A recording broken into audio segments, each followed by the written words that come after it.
Share बाजार की इस चाल को कैसे देखा जाए? 2 दिन पहले तक तो लग रहा था कि पता नहीं गिरावट कैसे थमेगी, कहां जाकर थमेगी, रुपया कहां जाकर रुकेगा, एफआई की बिकवाली कब तक रुकेगी।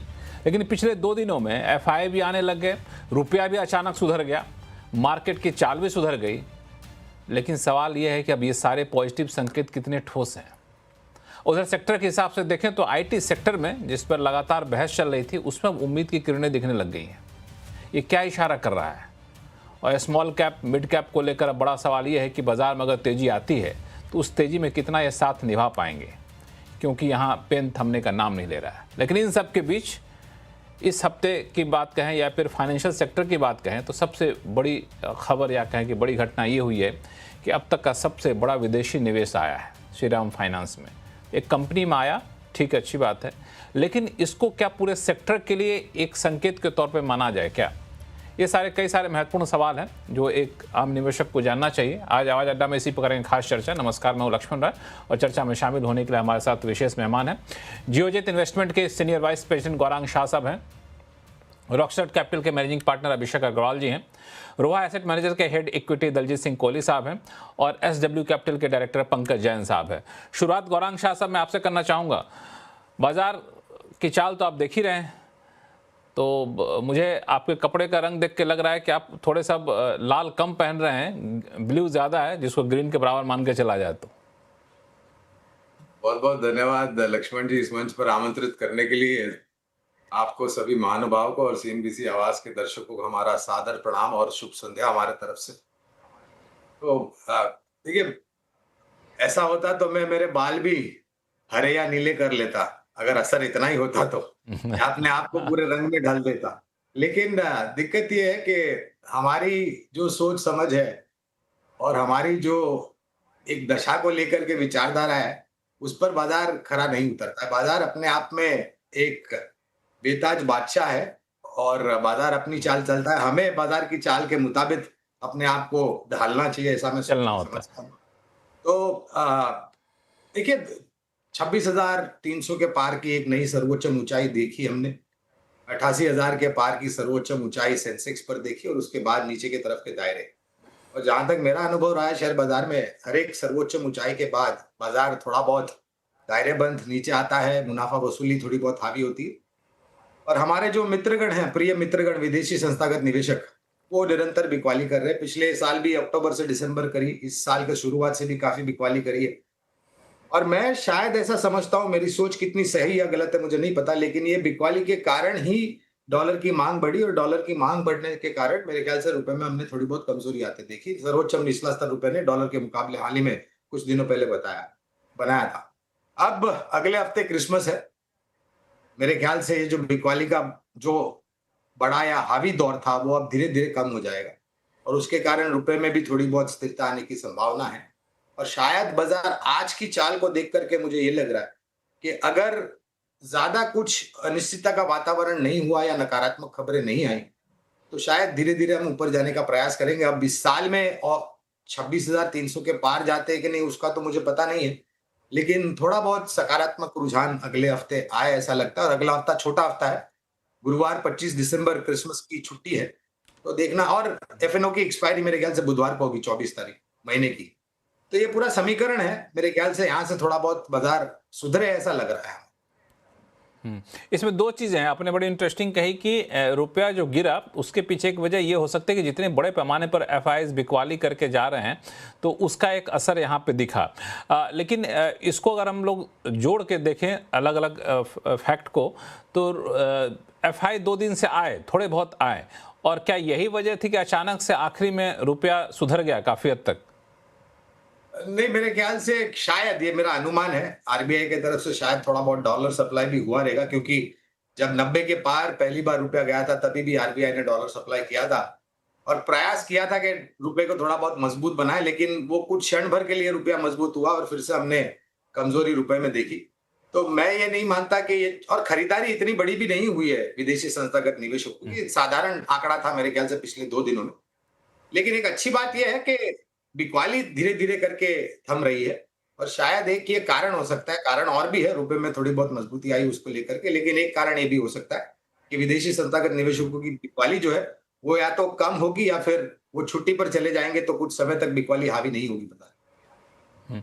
तो हो सकता है कि नए साल में इनको कुछ नई सद्बुद्धि आए कि भैया बहुत हो गया, बिचली अब चल लो वापस, भारत में बहुत ज़्यादा संभावनाएं हैं। लेकिन होता है क्या ना, इतनी तेज़ी से बिकवाली कर रहे थे कि 2 दिन में थोड़े बहुत भी खरीदारी करते हैं ना, तो उम्मीदें बंद जाती है काफ़ी ज़्यादा। पंकज जैन साहब, आपको भी लग रहा है कि अब चीज़ें सुधरनी चाहिए, बहुत कोई टेंशन अचानक से ना आ जाए तो? नमस्कार Laxman ji, thanks for having me. देखो, I am a perpetually optimistic guy, और हमारे को रियलिस्टिक भी होना पड़ेगा साथ के साथ, और ऑप्टिमिस्टिक रहना चाहिए। जिस तरह से हमने देखा है कि अगर हम जैसे अब गेम रुपी डॉलर की बात करें, जो almost at from 91 rupees it is now below 90 rupees, इसके आई थिंक बहुत ज़्यादा डीप कारण हमें नहीं सोचने चाहिए। हमें डेफिनेटली ये मान के चलना चाहिए, अगर हम शॉर्ट टर्म बेसिस पे देखें कि रुपी में वीकनेस परसिस्ट कर रही है। क्या पिछले 1-2 दिन में हुआ है, whether that is a trend change, I really doubt. FIIs की तरफ से भी अगर हम देखें, आई थिंक पिछले लास्ट सितंबर से करीब 14-15 महीने से हम देख रहे हैं, on average basis consistently they've been selling. और पिछले 1-2-3 दिन की जो एक उनकी तरफ से एक थोड़ा सा थमाव आया है या छोटी मोटी बाइंग आई है, उसमें बहुत ज़्यादा डीप रूटेड हमारे को रीजंस नहीं लेने चाहिए। आई थिंक अनलेस कि वो 2-3 हफ्ते तक continuous regular I would say buying ना भी आए, सेलिंग ना हो, I think that would be enough for us to make a fresh beginning, to make a new U turn की मार्केट में अब एक उनकी तरफ से सेलिंग का बॉटम आउट हो गया। बट अभी ऐसा लग नहीं रहा है। I think they've been very consistent seller, और आने वाले वक्त में, आने वाले कुछ हफ्तों में क्या होगा देखने वाली बात है। क्या वो छुट्टी पे जाएंगे, नहीं जाएंगे? आजकल बड़ा डिजिटल ईरा हो गया। I been talking to many people, कहते बहुत ज़्यादा फर्क नहीं पड़ता डिजिटल पे है ही नहीं जी। आजकल तो even if they are holiday on a beach, वहाँ से भी खूब सेलिंग कर सकते हैं, अगर उनका मन है तो बाइंग भी कर सकते हैं। So that doesn't make much of a difference during this Christmas season. But मेरे को लगता है कि पिछले 1-2 दिन में आई थिंक कुछ एक सेंटिमेंट चेंज आया है, कुछ ना कुछ आरबीआई की इंटरवेंशन हुई होगी, कुछ कॉर्पोरेट्स की तरफ से ऐसे आ रहा है कि corporates have brought in some funds. और डेफिनेटली जिस तरह की आज एक न्यूज़ थी, जिस तरह की हमारे को आज कि मित्सुबिशी बैंक ने श्रीराम फाइनेंस में जिस तरह इन्वेस्टमेंट बहुत बड़ी इन्वेस्टमेंट की है, तो एक थोड़ा सा एक सेंटिमेंट इफेक्ट होता है। Definitely that money has to flow into country during next few months.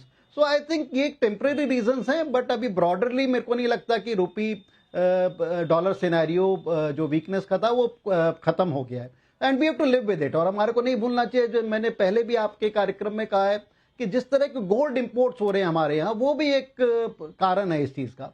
And FI की सेलिंग तो सबसे बड़ा कारण है। So all in all I think we have to live with it. Gold import काफी कम हुआ है। देखना है कि गवर्नमेंट का क्या रवैया है इसके अंदर। गवर्नमेंट भी चाह रही है कि कहीं ना कहीं रुपी वीकन होकर एक्सपोर्ट्स को फायदा मिले।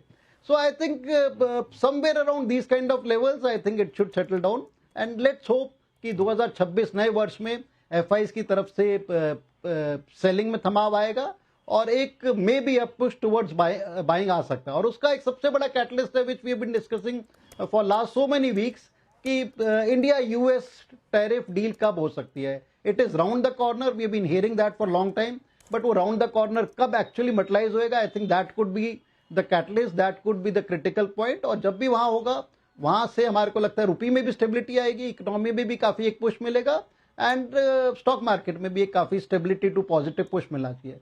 So that event is round the corner, but actually कब होना है आई थिंक नोबडी नोज। हालांकि उम्मीद में तो काफ़ी बाजार चल भी चुका था, लेकिन धीरे धीरे उम्मीद पे लगता है कि लोगों को लगा पता नहीं कब होगा कब नहीं होगा, तो फिर वापस से अपने लाइन पे यहाँ पे आ चुका है। मैं दलजीत जी और अभिषेक जी आपके पास आऊँगा, लेकिन एक सवाल गौरांग शाह साहब समझना चाह रहा था, बिल्कुल थोड़े से नए इन्वेस्टर के लिए या फिर कच्चे इन्वेस्टर के लिए बता दीजिए गौरांग शाह साहब, ये रुपी डॉलर कैसे हमारे बाजार को कैसे इम्पैक्ट करता है? देखिए, अर्थव्यवस्था को करता है सबसे पहले तो, क्योंकि ये तो अच्छी बात है, गनीमत है कि कच्चे तेल के दाम $60 के नीचे ब्रेंट है और $55 के आसपास नाइमेक्स चल रहा है। अगर ये विरुद्ध होता, $80-85 या $90 होता, तो हमें दो धारी तलवार की मार पड़ती थी। एक तरफ रुपया कमजोर, यानी कि आपको ज्यादा रुपया खर्च करना पड़ता है डॉलर खरीदने के लिए ताकि आप कच्चा तेल इंपोर्ट कर सकें। तो जो ऑयल पुल अकाउंट डेफिसिट है, वहां पर थोड़ा बहुत सकारात्मक, क्योंकि कच्चे तेल के दाम नीचे आए हैं। दूसरी तरफ जहां तक एक्सपोर्ट ओरिएंटेड कंपनीज है, अब इसमें आपकी आईटी आ गई, फार्मा आ गया, ऑटो कुछ हद तक आ गया, ऑटो एंसिलरी कंपनीज आ गई, यानी जो भी कंपनियां, जो भी क्षेत्र एक्सपोर्ट ओरिएंटेड डॉलर इनकम पर डिपेंड करते हैं, उनको थोड़ा बहुत फायदा मिलता है जब रुपया कमजोर होता है डॉलर के मुकाबले। इसका विरुद्ध होता है अगर अपोजिट कोई होता है तो इंपोर्टर होता है। को क्षेत्रों को नकारात्मक असर पड़ना शुरू हो जाता है। और जाहिर है ये थोड़ा बहुत एक जो ओपिनियन बनता है, एक जो राय बनती है, उसको लेकर के भी मेरे ख्याल से थोड़ा बहुत नकारात्मक परिस्थिति होती है अर्थव्यवस्था को लेकर के। और मैं ये मानता हूं, देखिए कई बार हम सुनते हैं खबरों में कि आरबीआई ने डॉलर सप्लाई करके रुपए को संभालने का प्रयास किया है। मेरे ख्याल से वहां पर भी एक सीमा होती है। एक हद तक आरबीआई डॉलर सप्लाई कर सकता है, लेकिन अगर वास्तविकता में ही रुपया कमजोर होता है डॉलर के मुकाबले या बाकी अन्य मुद्राओं के मुकाबले, तो बहुत ज्यादा कुछ आरबीआई नहीं कर सकता है, फिर रुपए को अपने आप को संभालना चाहिए। तो ये दो तरफा असर होता है। एक तो जैसे मैंने बताया कि अच्छा है कच्चे तेल के दाम नीचे, और अगर यहाँ से रुपया थोड़ा बहुत मजबूत हो जाता है तो मेरे ख्याल से बहुत ही कारगर साबित होगा हमारे ऑयल पूल अकाउंट डेफिसिट के लिए। और आगे जाते हुए जिस प्रकार से सरकार की नीतियां रही है एनईएलपी को लेकर के भी, यानी कि कुदरती भंडार जो हमारे देश में है उसमें नेचुरल रिसोर्सेज खोजने का जो प्रयास किया है जाके हमारी जो निर्भरता है वो कम हो जाए। तो ये दो धारी तलवार है और दोनों तरफ से असर करता है, दोधारी तलवार है। हालांकि रुपया जब तक स्टेबल होगा तब तक जो है सो ये सारी चीज़ें यहाँ पे चलती रहेंगी। एफआईज को लेकर ये मोटा मोटी आप लोगों ने बता ही दिया। अभिषेक अग्रवाल साहब, मैं आपके पास आना चाहता हूँ, क्योंकि मैं आपको देखता हूँ तो हमेशा मुझे मिड कैप स्मॉल कैप की याद आती है। और मुझे कई लोगों ने पूछा कि भाई जिस तेज़ी से गिरा है ये दोनों इंडेक्स, तो जब मार्केट में रैली आएगी तो दोनों साथ निभाएंगे क्या? ये टेम्पररी डिफिकल्टी तो मार्केट में रह सकती है लक्ष्मण जी, और इसका सबसे बड़ा एक रीजन ये है कि थोड़ा सा मार्केट कई बार पैटर्न ड्रिवन होता है और प्रेडिक्टेबल होता है, बट होता ये है कि मोस्ट ऑफ द टाइम लोग करंट अफेयर्स में ज्यादा बिजी हो जाते हैं और पास्ट टाइम भूल जाते हैं। तो मैं थोड़ा हिस्ट्री फैन हूं तो मैं याद दिला दूं कि टिपिकली एफआईएस का मोस्ट स्टाइलिश तरीका काम करने का क्या होता है कि जब आप ये पोजीशन को रोटेट होते हुए देखोगे, जो कि मैं बहुत बुलिश हूं कि अगले साल आप ये सेलिंग को रुकते हुए देखोगे, तब इनका जो टिपिकल पैटर्न है ना, वो ब्लू चिप एमएनसीज निफ्टी पसंदीदा स्टॉक्स पे लोग ज्यादा कॉन्सेंट्रेट करते हैं। और अभी ये जो पूरी की पूरी जो करेंसी की डिवैल्यूएशन आई और उसके अंदर में एकाएक हम देख रहे हैं कि एक बड़ा आउटफ्लो भी एफआई का है, बिकॉज अब 31 दिसंबर उनके कैलेंडर ईयर फॉलो करते हैं, वो हम फाइनेंशियल फॉलो करते हैं, तो उनके भी 31 दिसंबर की क्लोजिंग है। तो उसके हिसाब से जो लास्ट वीक के अंदर में जो एडजस्टमेंट्स होते हैं बुक के अंदर में कैश पोजीशन या एग्जिट, वो हो रहा है। तो मैं इसमें ज्यादा कोई बेरिश या बुलिश नहीं निकालूंगा, बट यस, मिड कैप या स्मॉल कैप में पॉकेट्स के अंदर में वैल्यूएशन कंसर्न्स थे।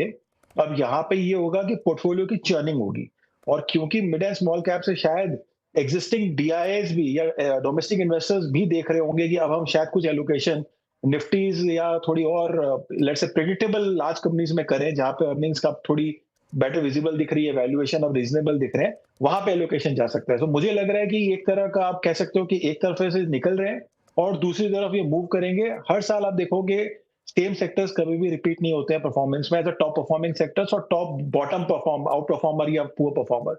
तो that is what right now is happening. ये जो पेन है ये इमीडिएटली मुझे नहीं लगता कि ऐसा एकाएक जितनी तेजी से नीचे गया है उतनी तेजी से ऊपर आएगा, बट सम रिलीफ आप देखोगे कि जब जनवरी में आप आएंगे, फर्स्ट मंथ ऑफ द जो है उस समय का कैलेंडर ईयर, तब आप देखोगे कुछ बाउंस बैक मुझे लगता है कि आने की उम्मीद है। मैं थोड़ा सा और स्पेसिफिक आपसे पूछूं, बिल्कुल इन्वेस्टर पॉइंट ऑफ व्यू से, कि मान लें 13-14% का रिटर्न हमें अगर इंडेक्स देता है, फिर बड़ी कंपनियां देती हैं, तो ये 14-15% जो एक्सपेक्टेशन या फिर उसके आसपास एक्सपेक्टेशन हम लोग मिड कैप स्मॉल कैप से रख सकते हैं कि नहीं? ये मुझे लग रहा है कि रादर देन हम स्मॉल मिड या लार्ज करें, मुझे लग रहा है पोर्टफोलियो लेवल पे 14-15% की अब बातें हम कर रहे हैं, यही मुझे सुनकर अच्छा लग रहा है। अदरवाइज एक बहुत बड़ा ब्रीफ पीरियड था जहां हमने देखा, मैं एग्जांपल आपको दिया क्योंकि हाँ, बट पॉइंट यही हो गई कि आप ये सोचेंगे कि चलिए निफ्टी मुझे 15% देगी, मिड स्मॉल कैप से मैं 20% निकाल लूंगा। ये एक्चुअली इस तरह से नहीं चलता है, बिकॉज हमें देखना पड़ेगा कि मार्केट सब समय सेम नहीं होता। दूसरी तरफ उनके अंदर में जो कंपनियों की कंपोजिशन है वो भी तो कंसिस्टेंट नहीं है। इतनी तेजी से चीजें जो है वो एक जगह से दूसरी जगह मूव कर जाती है। सो अगर हम ऐसे बायस माइंडसेट के साथ इन्वेस्ट करेंगे तो हर साल इस तरह की एक्सपेक्टेशन के साथ वैसा रिटर्न आना वो मुश्किल होगा। सो उस करेक्शन के लिहाज से मैं कह रहा हूँ कि इस तरह से प्रेडिक्टेबल होना करना थोड़ा अनवाजिब है और मुझे लगता है मुश्किल भी है। ये एक आपने सही कहा। दलजीत जी, आपकी क्या राय है?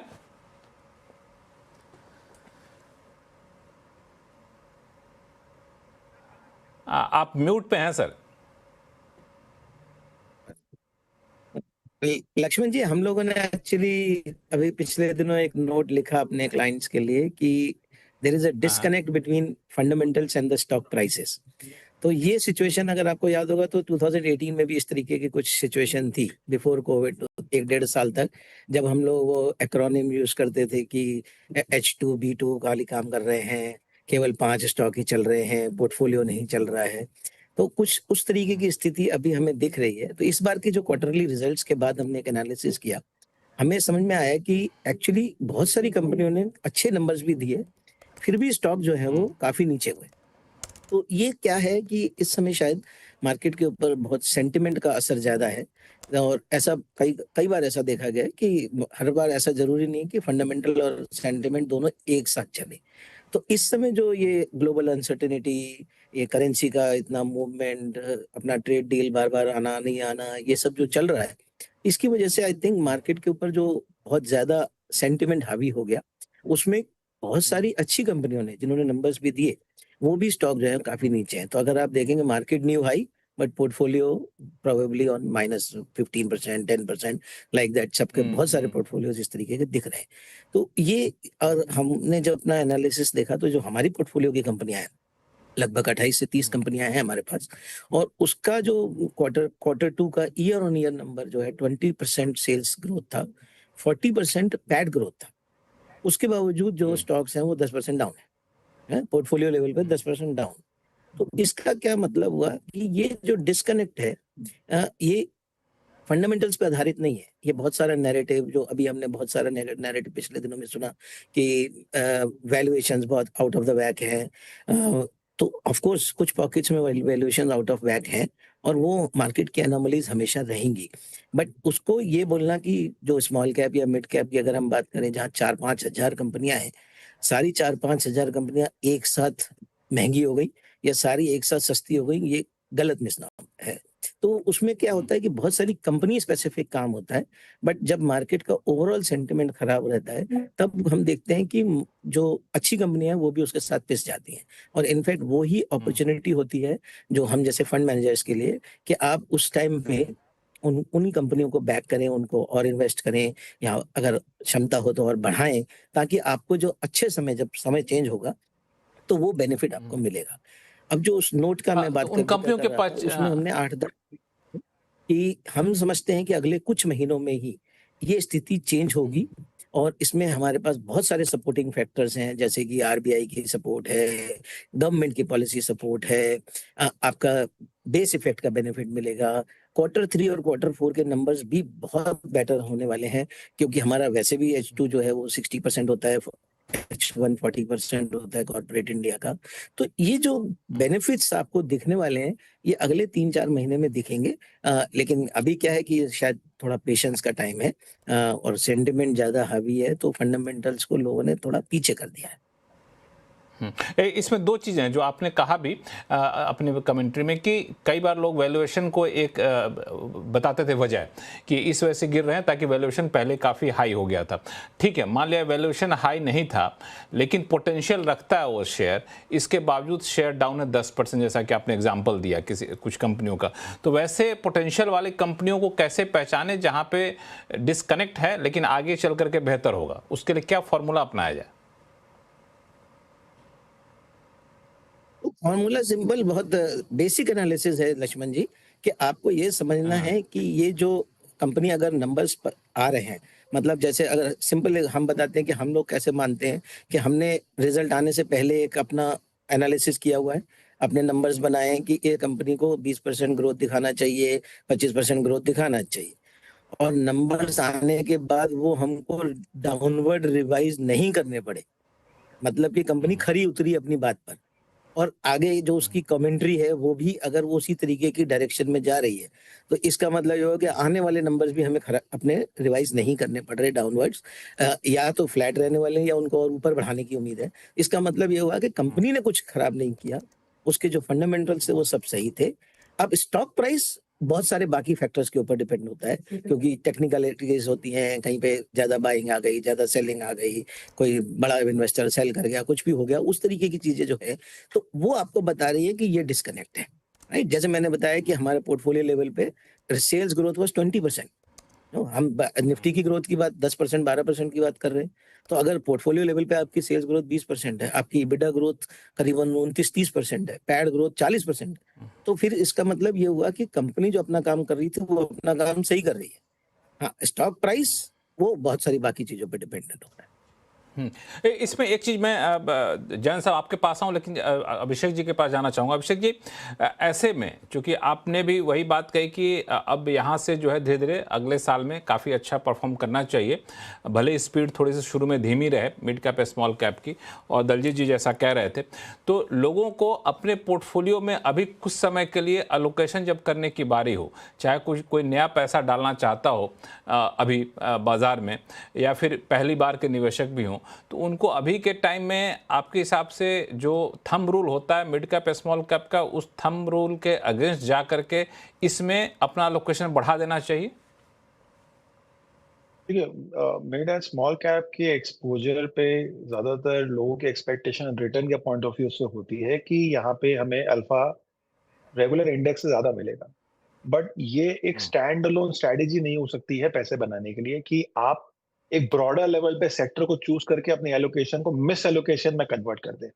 तो मुझे लग रहा है, जैसे आपने कहा कि भाई एक पर्टिकुलर वर्क के इन्वेस्टर्स के पास या तो अभी पैसे होंगे नए लगाने के लिए, या फिर वो अभी कैश पे बैठे होंगे, तो वो ढूंढ रहे होंगे कि भाई हम अभी इस तरह के सिनेरियो में कहाँ अपॉर्चुनिटी है जहाँ पे हम बेट ले सकते हैं। तो वहाँ कुछ सेक्टर्स हैं जो मुझे लग रहा है कि आप पहले तो थोड़ा सेक्टर्स देख लें कि वो सेक्टर में प्रेडिक्टिबिलिटी इतनी ज्यादा है कि आप कम से कम वहां ज्यादा गलत नहीं हो जाएंगे। जहां तक अर्निंग प्रेडिक्टिबिलिटी की बात है, मार्केट की वॉलेटिलिटी आगे पीछे हो सकती है। आप सोचेंगे कि अगले क्वार्टर में एक्स अर्निंग आनी है तो वाई ग्रोथ आ जानी चाहिए और जेड रिटर्न आ जाना चाहिए, तो हम सबको मालूम है कि मार्केट लीनियर नहीं है।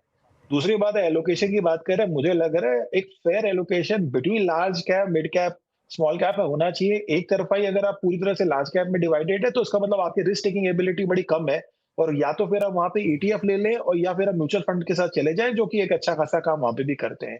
सो सीजन इन्वेस्टर्स है तो एलोकेशन को नहीं बदलिए, मार्केट में बुलिश और बेरिशनेस बदलती रहती है, बट आपका पोर्टफोलियो डिसिप्लिन ही एक अकेला एक ऐसा रीजन होता है जहां पे आप बोथ साइड में बच जाते हैं। जब बहुत ज्यादा नीचे जाता है ऐसे सिनेरियो में, तब आप फिर भी फेयरली डिसेंटली परफॉर्म करते हैं बिकॉज आपके पास क्वालिटी स्टॉक्स भी होते हैं। सो टोटली इग्नोर तो नहीं करना चाहिए। जैसे मैंने कहा कि एक बायसनेस रखें कि हम सिर्फ मिड एंड स्मॉल ही देखेंगे, उसमें ले क्या रहे हैं वो बहुत इंपॉर्टेंट है। दलजीत जी ने एकदम सही बात कही और गौरांग जी ने भी स्टार्टिंग में कहा कि अल्टीमेटली स्टॉक मार्केट इंडेक्स से नहीं कंपनियों से चलता है, और कंपनियां इंडेक्स में आके बदल देती है इंडेक्स के कॉम्पोजिशन को। तो अगर हम पोर्टफोलियो के अंदर में कंपनियों को नहीं देखे खाली इंडेक्स को देखेंगे तो फिर रिटर्न की एक्सपेक्टेशन आप ऐसे नहीं बना सकते जिस तरह से शायद हिस्टोरिकली हमारी आदत होगी, क्योंकि हम खाली इंडेक्स को ही देख रहे हैं as a stand alone return benchmarking. बिल्कुल, ये आपने बहुत सही आपने बताया कि अगर आप कंपनी सेलेक्ट कर रहे हैं अच्छे से तो फिर आप रिटर्न बेहतर देख सकें। इंडेक्स पे चलेंगे तो शायद हो सकता है कि वो रिटर्न आपको देखने को ना मिले। पंकज जैन साहब, थोड़ा सा मैं मिड कैप स्मॉल कैप पे कुछ जोड़ना हो तो आप जोड़ लीजिएगा, लेकिन मेरा सवाल आपको पास आने का है कि आईटी को लेकर के आईटी में एक्सचेंजर के जो फॉरवर्ड लुकिंग जो कमेंट्री हैं, या फिर टीसीएस के एआई के साथ एक कोलैबोरेशन की बात है, ये सारी घटना आप क्या संकेत दे रहे हैं कि अब आईटी के पेन अब ख़त्म हो गए और आईटी कंपनी अब हमारे एआई के साथ अब ताल मिलाकर चलने को तैयार है, उम्मीद की किरण दिख रही है? लक्ष्मण जी देखो, हमें ये नहीं कंफ्यूज करना चाहिए कि हमारी कोई भी आईटी कंपनी एक एआई कंपनी है। The kind of activity, the kind of valuation, kind of momentum जो एक एआई कंपनीज में यूएस में हो रहा है, वो एक माना भी जाता है कि इंडिया शायद उसमें पीछे रह गया है। So we should definitely try to concentrate जो हमारी स्ट्रेंथ है, जो हमारी टेक्नोलॉजी कंपनी है, जिस टाइप का स्किल्ड लेबर हमारी टेक्नोलॉजी कंपनी दे रही है, जिस तरह का अच्छे सर्विसेज हमारी टेक्नोलॉजी कंपनी है। I think that has been the edge point of our technology company and that would remain the edge point. और एआई में कहीं भी अगर उनका किसी भी तरह का जेवी होता है या किसी भी तरह का exposure on a positive side होता है, I think that is the kind of add on. अब एआई कंपनीज में भी हम पिछले अगर हम 2-3 हफ्तों से देखें यूएस मार्केट्स में काफी सीरियस करेक्शन वहां पर देखा जा रहा है। जो वहां पर फ्रॉथ बिल्टअप हो गया था उसमें काफी डिसेंट करेक्शन देखा जा रहा है, और कहीं ना कहीं से एक ये माना जा रहा है कि our IT companies are inversely proportional to the performance of AI companies in US. अगर एआई में वहां पर करेक्शन आ रहा है तो हमारी टेक्नोलॉजी कंपनीज को एक सॉर्ट ऑफ एक लेग अप मिलता है, और क्योंकि यहां पर we get to that core activities में जाते हैं। और अगर हम वैल्यूएशन वाइज देखें, जैसे अभी हम आप बात कर रहे थे कि किस तरह की इन्वेस्टमेंट होनी चाहिए, अगर हम देखें एक तो हमारे जो इन्वेस्टर क्लास है, जो हमारा जो रिटेल क्लाइंट है, उसको क्लियरली ये डिफाइन करना चाहिए अपने आप को, क्या मैं इन्वेस्टर हूं, medium to longer term investor हूं, या मैं ट्रेडर हूं, या मैं शॉर्ट टर्म इन्वेस्टर हूं। क्योंकि अल्टीमेटली जो स्मॉल और मिड कैप जो एक दायरा है, ये बहुत बड़ा दायरा है। ये 1,500 से लेके 3,000 स्टॉक्स का दायरा है। व्हाट एक्चुअली हैपन, जो हम देखते हैं, हम अपने यहां भी देखते हैं कि जो एक आम रिटेल इन्वेस्टर है, they tend to follow the momentum without getting into the valuation, without getting into the quality, और उस मोमेंटम में भी शायद छोटे स्मॉल कैप में they tend to chase the returns, और जब वहां से अटकते हैं तो काफी सीरियस वैल्यूएशन रिटर्न्स की इरोजन होती है उसकी। So one has to be careful on that, और वही उस चीज को हम बार बार अपने क्लाइंट्स को सचेत करते रहते हैं कि स्मॉल और मिड कैप में भी आप try to invest in the quality stocks. Mid cap, अभी भी ऐसे मिड कैप हैं बहुत सारे, जो जिसे हम बोलते हैं टॉप 50 मिड कैप्स या top 100 mid caps, which have done exceedingly well in spite of market having done nothing in last 12 months. उन मिड कैप्स ने काफी अच्छे रिटर्न बना के दिए हैं। So I think that is one kind of जो हमारे को ध्यान में रखना चाहिए। उसके अलावा जैसे आप आईटी की बात कर रहे थे, IT on a valuation kind of thing मेरे को लगता है काफी अट्रैक्टिव है, और डाउन साइड यहां से काफी लिमिटेड है। जिस तरह की वैल्यूएशन हमारे को आईटी में मिल रही है, जिस तरह की अभी भी ग्रोथ है कि इन spite of challenges which they have faced in last 1 year, मेरे को लगता है काफी अट्रैक्टिव। और जो टॉप की 10-12 दिग्गज कंपनियां हमारी आईटी की, आई थिंक यहां से अभी भी काफी डिसेंट रिटर्न्स 2026 में दे सकते हैं। उसके अलावा I think metals as a sector काफी मूव अप कर गया, metals as a sector, but अभी भी ऐसा दिखा रहा है जिस तरह के ग्लोबली हमारे को एक डेफिसिट सिनेरियो दिख रहा है, जिस तरह की वर्ल्ड में एआई से हम देख रहे हैं कि मेटल्स की डिमांड हो गई है, खासतौर से मेटल्स लाइक कॉपर की जिस तरह से डिमांड हो गई है, जिस तरह से एनर्जी की डिमांड हो गई है, जिस तरह से ईवी में मेटल जा रहा है। I think this as a sector हमारे को लगता है कि अभी भी काफी अच्छे रिटर्न यहां से भी दे सकता है। उसके अलावा जो थर्ड एक कंसेंसस सेक्टर हैगा, जिसके अंदर वैल्यूएशन भी अट्रैक्टिव है, फंडामेंटल्स काफी अच्छे होंगे, that is the financial sector. और उसी रीजन से हम जो देख रहे हैं, जिस तरह से फाइनेंशियल सेक्टर पैसा अट्रैक्ट कर रहा है इंडिया में, जिस तरह से रिजर्व बैंक के कदम है, जिस तरह से गवर्नमेंट ऑफ इंडिया की एफडीआई के रूल्स काफी रिलैक्स्ड हो गए, जिस तरह से डिजिटल एम्ब्रेसिंग हो रही है, जिस तरह से यहाँ पर हम देख रहे हैं जिस तरह से क्रेडिट का डिमांड हैगी, क्वालिटी क्रेडिट की डिमांड हैगी, और अभी भी काफी अंडर पेनिट्रेटेड है। सो यही एक सारे कारण है जिस तरह की आज डील हुई है। I think these are all the reasons which are attracting big money into our financial system. और मेरे को लगता है यही एक कारण है कि वर्ष 2026 में फाइनेंशियल सेक्टर एज सच, चाहे वो पीएसयू बैंक हो, अच्छे एनबीएफसीज हो, इवन प्राइवेट सेक्टर बैंक्स हो, ये भी मेरे को लगता है डाउन साइड काफी प्रोटेक्टेड है और अप साइड काफी हो सकते हो। So if one tends to play safe, if one to play that waiting game and not the momentum game, मेरे को लगता है कि अच्छा पैसा मार्केट में बन सकता है। जो आप 14-15% की रिटर्न बात कर रहे थे, हम भी अच्छे लोगों को या अपने क्लाइंट्स को ये कहते हैं आपकी एक्सपेक्टेशन 2x ऑफ एफडी होनी चाहिए with the kind of taxation benefits you get from equity, that should be your expectation. उसके ऊपर जो भी मिल रहा है आपको बोनस है, और उसमें सेफ प्ले करने वाले बहुत अच्छे ऐसे शेयर है। So don't play the momentum game, don't play the bad quality small cap mid cap game. मेरे को लगता है मार्केट में अभी भी काफी अच्छा पैसा है, और हर टाइम काफी अच्छा पैसा है। You just have to play that game with little patience and less of momentum, quality, और अच्छे इन्वेस्टर्स या म्यूचुअल फंड के थ्रू जाइए। बिल्कुल, एक क्वालिटी स्टॉक चुनिए, अच्छे म्यूचुअल फंड के थ्रू जाइए। आपने कई सारे सेक्टर ही बताए, आईटी हो, मेटल हो, और इसके अलावा कई सारे सेक्टर। गौरांग शाह साहब, मैं थोड़ा आईटी पे फोकस करना चाहूँगा, चूँकि आईटी को लेकर बड़ी निराशाजनक माहौल पिछले कई महीनों से रहा है। और जैसा कि अभी कहा भी जैन साहब ने, दो चीज़ें हैं कि जो एआई वाली कंपनियाँ थी, वो जब वहाँ से निराशा हाथ लगी तो वो एक आशा दिख जाती है हमारी कंपनियों पे जो टेक्नोलॉजी ड्रिवन होती हैं। इस वजह से एक रौनक यहाँ पे दिखनी शुरू हो गई है। आप क्या देख रहे हैं यहाँ के आईटी कंपनियों में? पहले तो मैं क्षमा चाहूंगा, मैं एक डिस्क्लोजर देना भूल गया था कार्यक्रम की शुरुआत में, वही दे देता हूं ताकि आगे जाकर के दिक्कत ना हो कि जो भी निवेश लायक रणनीति आज इस कार्यक्रम में रखेंगे, ये हमारे रिसर्च टीम की तरफ से राय है, बुनियादी तर्क के आधार पर लंबी अवधि के लिए। इसमें हमारी कंपनी जियोजेट अथवा मेरा कोई व्यक्तिगत निवेश नहीं है, ना ही किसी प्रकार का वित्तीय लाभ मिलता है, ना ही किसी प्रकार का कॉन्फ्लिक्ट ऑफ इंटरेस्ट। लेकिन इसी स्तर पर राय हमारे क्लाइंट्स को देते हैं, संभव है उनका निवेश हो। तो हमने आप ही के साथ एक कार्यक्रम किया था, मेरे ख्याल से आवाज अड्डा का ही शो था वो, आईटी सेक्टर को लेकर। मेरे ख्याल से अभिषेक भाई थे उस शो में, मुझे ठीक से याद नहीं है। लेकिन हमने जब परिस्थिति बहुत ही नकारात्मक थी और मैंने यहाँ तक एक टिप्पणी करी थी कि काफी सारे लोगों ने आईटी क्षेत्र के ऊपर एक मरणोपरांत लेख लिख दिया, यानी कि इसका भविष्य बिल्कुल नहीं रहा। और खास करके जो 2 अप्रैल को बुद्धिमानी जीव राष्ट्रपति ट्रंप ने 180 से ज्यादा देशों के ऊपर टैरिफ लगाने की बात की, उसके बाद तो ज्यादा कुछ नकारात्मक परिस्थिति बन गई थी आईटी क्षेत्र के लिए भारत में। तब भी, आज के तारीख में भी और भविष्य में मेरे ख्याल से हमारा नजरिया जो सकारात्मक था, है और रहेगा।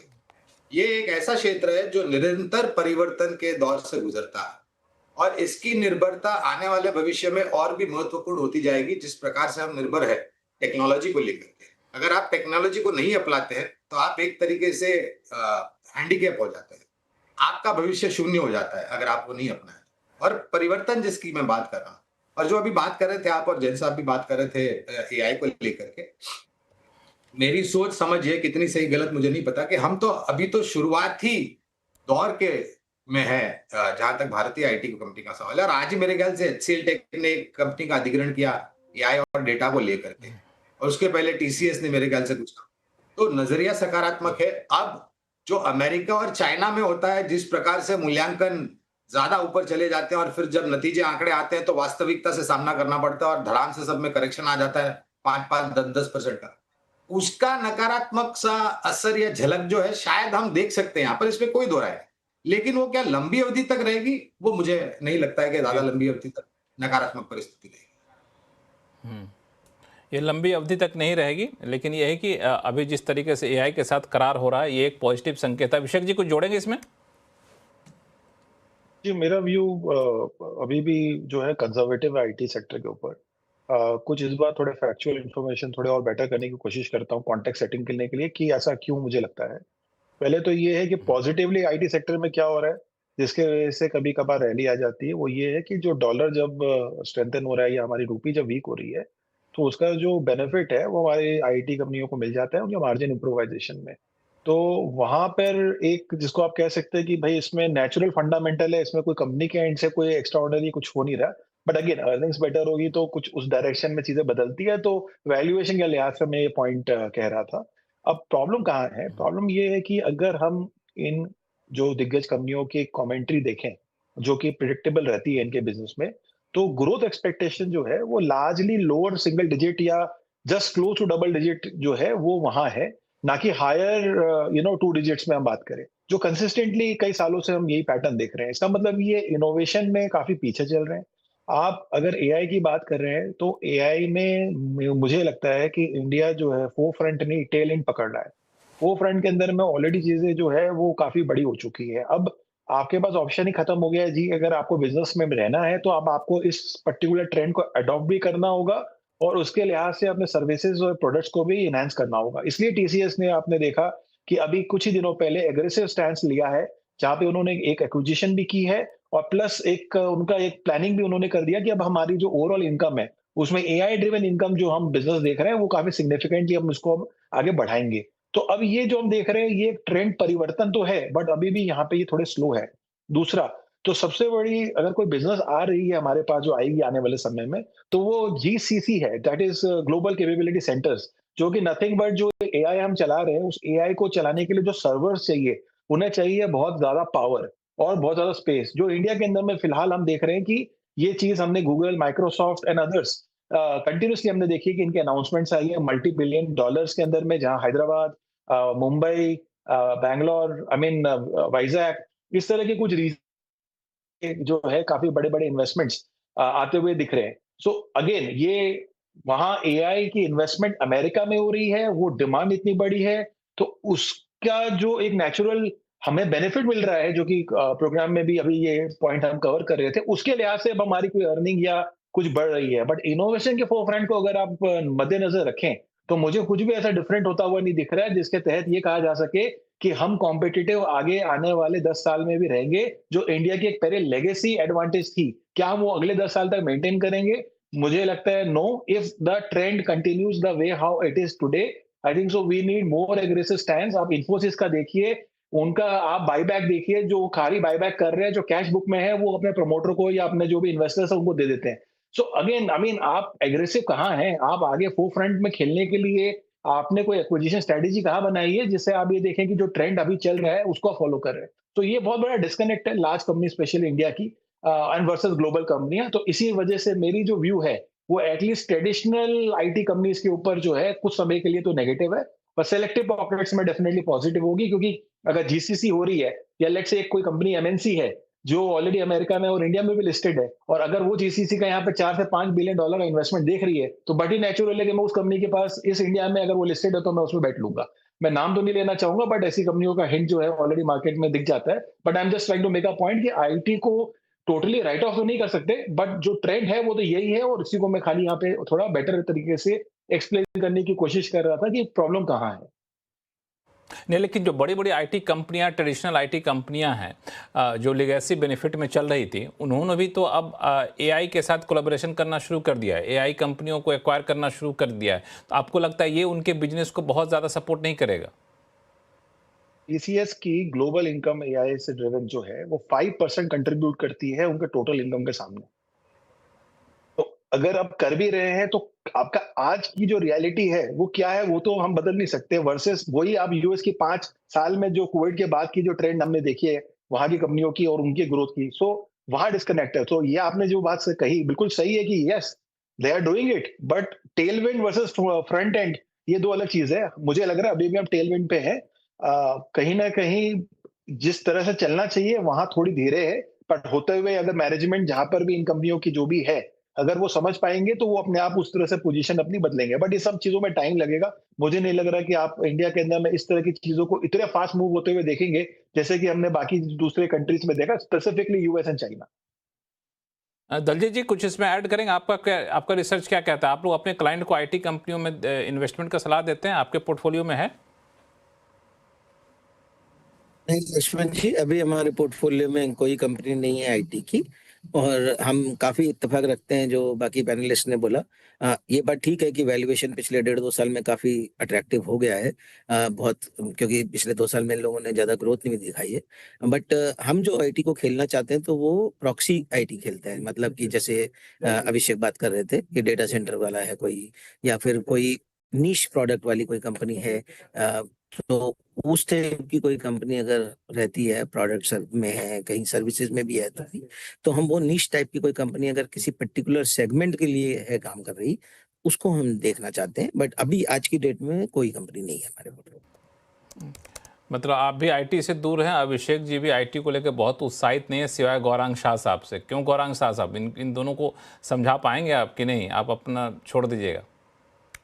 देखिए, सबके विचारधारा अपनी जगह पर है, और किसी के ऊपर उनके लॉजिक का कोई काउंटर है कि नहीं? उनके लॉजिक का कोई काउंटर है कि नहीं आपके पास? इन्होंने शायद जैसे दोनों ने कहा कि इंतजार करेंगे कोई बदलाव आता है तो, और अभिषेक भाई तो बोल रहे थे कि पूरी तरीके से नजरअंदाज नहीं करना चाहिए, तो मैं भी यही कह रहा हूं कि आपको नजरअंदाज नहीं करना चाहिए। देखिए, ये चीज ठीक है कि मूल्यांकन के रूप में आकर्षित थे, रुपी डॉलर का जो इक्वेशन था उसका थोड़ा बहुत टेलविंड जो फायदा है वो IT company, pharma company, export oriented companies को मिलता है। लेकिन हाँ, ये जो मैं परिवर्तन की बात कर रहा हूँ ये निरंतर रहेगा, और उसमें आईटी क्षेत्र का योगदान बहुत बड़े पैमाने पर आपको आता हुआ दिखेगा।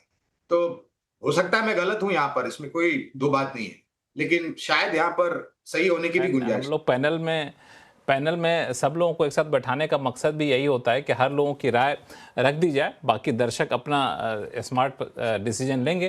पंकज जैन साहब, कुछ इसमें ऐड करेंगे आप? देखो लक्ष्मण जी, आई थिंक जो हम आपके पैनल पे सारे भाईजन बोल रहे हैं, आई थिंक एक कंसेंसस व्यू उसमें मैं बना सकता हूं। अगर हम भी अपनी बात करें, जो काइंड ऑफ पोर्टफोलियो हम जो गाइड करते हैं अपने निवेशकों को, आईटी उसके अंदर है, जरूर है, बट उसकी एलोकेशन कम है। It's not that IT is out, dead and out, and it will not return for next few quarters. So IT में एलोकेशन कम हो गई है इस समय। कुछ जो दूसरे सेक्टर जैसे something like a financial sector उसके एलोकेशन सबसे ज़्यादा है, and there are other sector, चाहे वो मेटल हुआ, हॉस्पिटल्स हुए, फार्मास्यूटिकल हुए. सो इट जस्ट Allocation बढ़ाना चाहिए कि अभी भी कम रखना चाहिए? Lower weightage on the total allocation of the portfolio, and that is what हम, मेरे को लगता है कि जो हम इस टाइम 4-5 मित्रगण है, आई थिंक उसी भाषा में हम बोल रहे हैं. सो इट्स नॉट दैट कि आईटी में वैल्यू नहीं है, ठीक है, मोमेंटम नहीं है आज के दिन, but I think value is there और काफी डिसेंट वैल्यू है, and we are pretty optimistic. ठीक है, आउट परफॉर्मिंग रिटर्न शायद आईटी ना दे पाए अगले 1-2 क्वार्टर में, and there are some sectors which could give out performing returns. So but it has to be a balanced portfolio, and IT is definitely part of our portfolio, पर वो smaller part है. ठीक है, smaller part होगा लेकिन part रहेगा portfolio का. पंकज जैन साहब, बार बार एक सेक्टर को आप जिक्र कर रहे हैं, पिछले सवाल के जवाब में भी, अभी के सवाल का जवाब भी, वो है फाइनेंशियल सेक्टर. और फाइनेंशियल सेक्टर में एक बड़ी घटना ये भी हुई है कि श्रीराम फाइनेंस में इतना बड़ा फॉरेन इन्वेस्टमेंट यहाँ पर आया है, तो इससे पूरे सेक्टर को लेकर एक उम्मीद बंधी है. तो इन्वेस्टर किस तरह से उम्मीद बांधे, इस पर हम आप लोगों के पास सवाल लेकर के आएंगे, लेकिन छोटे से ब्रेक के बाद कहीं जाइएगा नहीं. ब्रेक के बाद आपका फिर से आपका स्वागत है. हम लोग चर्चा कर रहे हैं कि अगर आप शेयर बाजार में पैसा लगाना चाहते हैं तो कहां लगाएं, निकालना चाहते हैं तो कहां से निकालें. अलग अलग राय निकल के सामने आ रही है. ब्रेक पे जाने से पहले शुरुआती चर्चा हुई थी फाइनेंशियल सेक्टर को लेकर के. जैन साहब, आप ही से शुरू करूं, चूंकि 2 बार आपने फाइनेंशियल सेक्टर का नाम लिया था ब्रेक पे जाने से पहले, कि फाइनेंशियल सेक्टर में खासतौर से अभी का जो ताज़ा इवेंट है, न्यूज़ इवेंट है कि श्रीराम फाइनेंस में विदेश की कंपनी ने यहाँ हिस्सेदारी ली है, पैसा डाला है, जो अब तक का कहा जा रहा है सबसे बड़ा विदेशी निवेश के तौर पर है. कंपनी का अपनी डील है, वो अलग कहानी है, कंपनी के ऊपर हम लोग नहीं जाएंगे, लेकिन उसके जरिए पूरे एनबीएफसी सेक्टर, पूरे फाइनेंशियल सेक्टर को लेकर लोगों के मन में कौतूहल सा बन गया है कि इससे क्या ट्रिगर बाकी कंपनियों के लिए भी है, पूरे सेक्टर के लिए माना जाए इसको? Definitely I think Laxman ji, financial sector में जिस तरह के चेंजेस देखे गए हैं, जिस तरह के पॉजिटिव चेंजेस देखे गए हैं, बहुत अट्रैक्टिव बना रहे हैं. और अगर हम देखें, अगर हम पिछले 3-4 महीने की देखें, जिस तरह की डील्स हुई हैं, स्टार्टिंग विद टुडे, जो एक मित्सुबिशी फाइनेंशियल ने 39,000 करोड़ की कमिटमेंट की है श्रीराम फाइनेंस में, एंड देव सेड कि दिस इज नॉट डन, हम आगे भी और बढ़ा सकते हैं. यूएई के एक काफी बड़े बैंक ने आरबीएल में जिस तरह के काफी बड़ा निवेश किया था, उससे पहले सुमितो ने जो निवेश किया था यस बैंक में. So I think these are pointers to things which are happening, good things which are happening in financial sectors and which may happen further.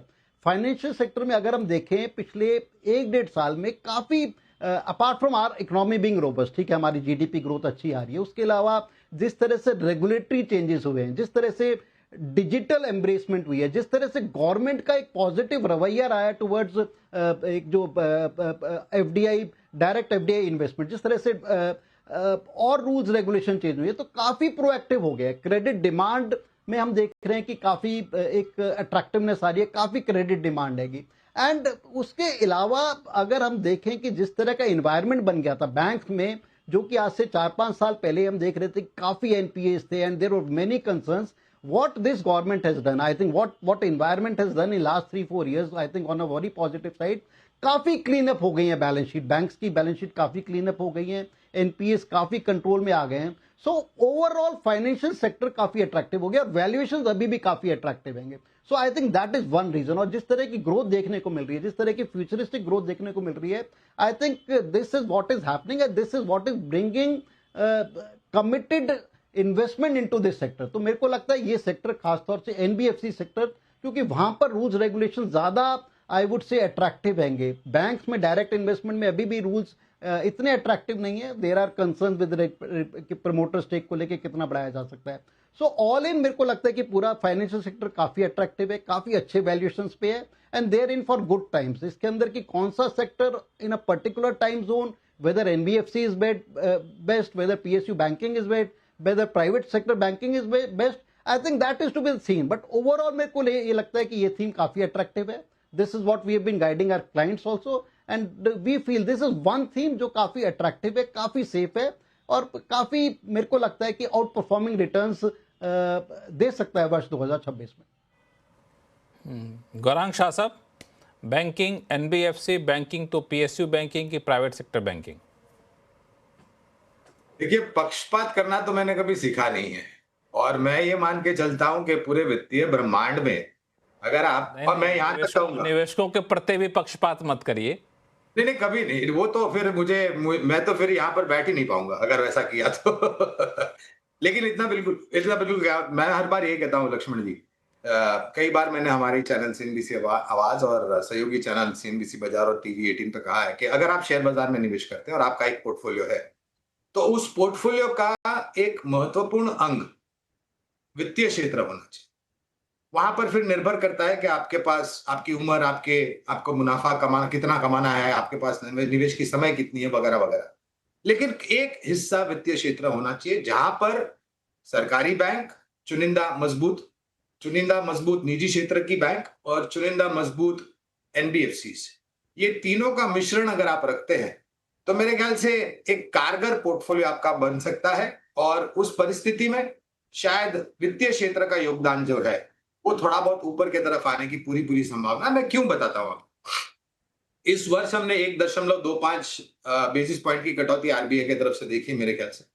अब हमारा अनुमान है कि नए वित्तीय वर्ष में 1 अप्रैल 2026 में के बाद या उसके आसपास आपको ब्याज दरों में कटौती आती हुई दिखेगी। निर्भर करेगा महंगाई दर, विकास दर, परिस्थितियां क्या है, वगैरह वगैरह। ऋण की मांग जो है वो निरंतर बढ़ रही है, जिसके कारण लोन बुक ग्रोथ आप देख रहे हैं। लगातार कोशिश करने के कारण जो ग्रॉस और नेट एनपीए का स्तर था वो धीरे धीरे करके नीचे आ रहा है और प्रोविजनिंग फिर से वापस से लौट करके बैलेंस शीट पर आ रही है। और अनुमान है कि अगर भारत का विकास और सरकार की विचारधारा जो है जिस तरफ हम जा रहे हैं, तो बिना वित्तीय सहायता के आप वहां तक पहुंच नहीं पाएंगे। चाहे वो फिर नेक्स्ट ट्रिलियन डॉलर इकोनॉमी हो, चाहे फिर वो भारत को एक सबसे बड़ा उत्पादन क्षमता वाला देश बनाने का प्रयास हो। और वास्तविकता ये भी है कि ये जो डील आज हम बात कर रहे हैं श्रीराम फाइनेंस की, ये मेरे ख्याल से जो मैं अभी पढ़ रहा था कुछ समय पहले, सबसे बड़ी डील है मूल्यांकन के रूप में। और ये मेरे ख्याल से आखिरी नहीं होगी, इसके आने वाले भविष्य में शायद और भी डील आपको होती हुई नजर आएगी, और पिछले कुछ इतिहास में डील्स हो चुकी है। तो मैं ये कहूंगा कि आपको तीनों का मिश्रण रखना चाहिए, सरकारी बैंक, निजी क्षेत्र की बैंक और मजबूत एनबीएफसी। ये तीनों क्षेत्र का मिश्रण यहाँ पे रखना चाहिए। इंटरेस्टिंग है ये सेक्टर, इस पे काफ़ी लोगों का उत्साह रहता है यहाँ पे। अभिषेक अग्रवाल साहब, आप इस सेक्टर को कैसे देख रहे होते हैं? और ख़ास तौर से इस डील के बाद तो अब लोग ये मान के चल रहे हैं कि कुछ न कुछ इस सेक्टर में है दम, तभी तो बाहर की कंपनियां यहाँ पैसा लेकर के आ रही हैं। जी लक्ष्मण जी, मेरा जो व्यू है वो भी पॉजिटिव है। हालांकि इस डील को लेके थोड़े दो तरह के थॉट्स हैं, इसको मैं थोड़ा समझाता हूँ कि अगर हम ये देखें कि आज यूएई, जापान, इस तरह के जो नेशन जहाँ पे हमारे संबंध बहुत स्ट्रांग है, वहां से आप देख रहे हो कि लार्जली इन्वेस्टमेंट आ रहा है। आपको ये चाइनीज या यूएस कंपनीज नहीं आ रही है, क्योंकि जियोपॉलिटिकल सिचुएशन भी मैटर करता है। बट पॉइंट बीइंग दैट ये जो क्वांटम है, जिस क्वांटम में पैसे आ रहे हैं, देखिए क्वांटम भी मैटर करता है। ऐसे तो डीले हमारे यहाँ पे बहुत होती है, बट इतने बड़े क्वांटम की वाली डीले नहीं होती है। So that is the first thing which is positive. That means कि साइडलाइन में पैसे और पड़े हुए हैं, और ये जो रूपी डेप्रिशिएट हुआ है, ये एक बहुत अच्छा एंट्री पॉइंट भी हो सकता है जो बाहर में लोग बैठे हुए जिनको इन्वेस्ट करना है इंडिया में।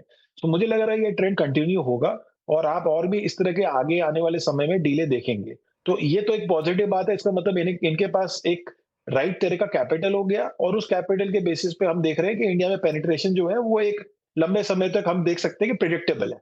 बट यहाँ पे थोड़ा कैवियाट कहाँ आ रहा है, अगर हम इस वैल्यूएशन के मल्टीपल्स को देखें, जो कि प्राइस टू बुक के पॉइंट ऑफ व्यू से बात कर रहे हैं, और अभी जो आपके खुद की स्क्रीन पे बाकी कंपनियों की करंट एक 1 year forward price to book के मल्टीपल्स अगर हम देखें, तो वैल्यूएशन का जो गैप है वो काफी एविडेंट दिख रहा है। इंडीड इसका मतलब ये है कि जो डील हुई है और इनकमिंग इन्वेस्टर आया है, उनका बहुत बड़ा फायदा हुआ है। But investors have not got much, because एक 2 टाइम के प्राइस टू बुक के ऊपर आप बात कर रहे हो, जबकि ज्यादातर एनबीएफसी से लेके और भी दूसरे सेक्टर 3.5 से 5 टाइम्स ट्रेड कर रहे हैं। सो कहीं ना कहीं एक अगर ग्रोथ नहीं आएगी कंपनियों में, तो फिर ये वैल्यूएशन क्या यही रहेंगे, वो एक सवाल हो सकता है। So that is a concern as far as the valuation is concern. But positive side में अगर मैं फाइनेंशियल सेक्टर को ओवरऑल लूं, और अब हमारे डिस्कशन अगर हम बैंकों को एक्सपांड करें, तो देखिए 2-3 पॉइंट्स है जो नोट करने जैसी है। पहली बात तो ये है कि अगर हम स्ट्रक्चरली इंडिया के जो बैंकों की बैलेंस शीट देखें, तो मेरा ये समझना है कि लास्ट 15 साल के अंदर में अब जो टाइम में हम देख रहे हैं स्ट्रक्चरली, वो सबसे स्ट्रॉन्गेस्ट है। और वो आपको कहाँ दिख रहा है? वो आपको दिख रहा है ग्रॉस नॉन परफॉर्मिंग एसेट के रेशियो पे। जो एवरेज अभी चल रही है 3%, जो कि 10 साल के लोएस्ट स्तर पे है। और ये बहुत बड़ा इंपॉर्टेंट नंबर था। अगर हम इससे पहले के 5-10 साल पहले चले जाए तो इसी नंबर को सबसे ज्यादा ट्रैक किया जाता था और पनिश भी करते थे बैंकों को वैल्यूएशन के लिहाज से। और कई कई जगह पे तो 0.8 0.7 प्राइस टू बुक के रेशियो में भी कंपनियां ट्रेड होती थी, बैंक ट्रेड होते थे। तो ये तो देखिए बहुत बड़ी पॉजिटिव है। दूसरा, जो क्रेडिट ग्रोथ है वो भी जो एवरेज प्रिडिक्टेड है वो 14 से 15% है per annum. Now that is a very very good number, solid number. अगर हम देखें कि एक हमें वापस एक प्रिडिक्टिव, कोई भी बैंक हो या कोई भी सेक्टर हो, हमें अल्टीमेटली कहीं ना कहीं कोई लेवल की प्रिडिक्टिबिलिटी चाहिए कि जहां हम सोच सकते हैं कि हाँ जी ग्रोथ आएगी और अर्निंग में ट्रांसलेट होगी। तो फाइनेंशियल सेक्टर मुझे लगता है कि उस स्वीट स्पॉट भी ये बिल्कुल बना हुआ है। एंड अगर हम पोर्टफोलियो एलोकेशन की बात करें तो सर्टेनली एक अच्छा वेट हमें डेफिनेटली इस सेक्टर पे रखना चाहिए। डेफिनेटली इस सेक्टर पर रखना चाहिए। दलजीत सिंह कोहली साहब, आप भी यही सलाह देते हैं अपने क्लाइंट को? ये लक्ष्मण जी, इनफैक्ट हम लोग काफी पॉजिटिव है। और जैसे ये इंडेक्स की अगर हम कंपैरिजन करेंगे तो उसमें भी ऑलमोस्ट 30-35% वेटेज इस सेक्टर का रहता है। तो there is no question of underweight on this, of course equal weight या फिर ओवर वेट रहते हैं इसमें। और अच्छी बात इसमें सबसे बड़ी ये है कि इसमें बहुत बड़ा वेराइड सेक्शन है। सब सेगमेंट्स बहुत सारे हैं, तो 5-6 तरीके से आप इसको कर सकते हैं। आपको व्हीकल फाइनेंस में जाना है, आपको हाउसिंग फाइनेंस लेना है, आपको अफोर्डेबल लेना है, आपको प्राइवेट बैंक लेना है, पब्लिक बैंक लेना है, आपको एनबीएफसी नॉर्मल जनरल वाले एनबीएफसीज लेने हैं। बहुत सारे तरीके हैं। आपको इंश्योरेंस है, लाइफ इंश्योरेंस, जनरल इंश्योरेंस। तो इतना बड़ा वैराइड सेक्टर है कि आप इसमें बहुत अच्छे से बहुत सारी कंपनियां ढूंढ सकते हैं जो आपको बहुत अच्छे रिटर्न दे सकते हैं। जो मैं सिर्फ इसमें ऐड करना चाहता हूँ कि ये जो all credit goes to RBI and the managements of these companies. 2 चीजें हुई, आपने देखा जो इतनी बड़ी डील्स बार-बार अनाउंस हो रही हैं, तो ये जो आरबीआई ने जब सुमिटोमो को जो हिंट जो अलाउ किया येस बैंक का, वहां से एक बहुत बड़ा चेंज ऑफ माइंड सबके सामने आया कि पहले ऐसा होता था कि जब कोई भी विदेशी अगर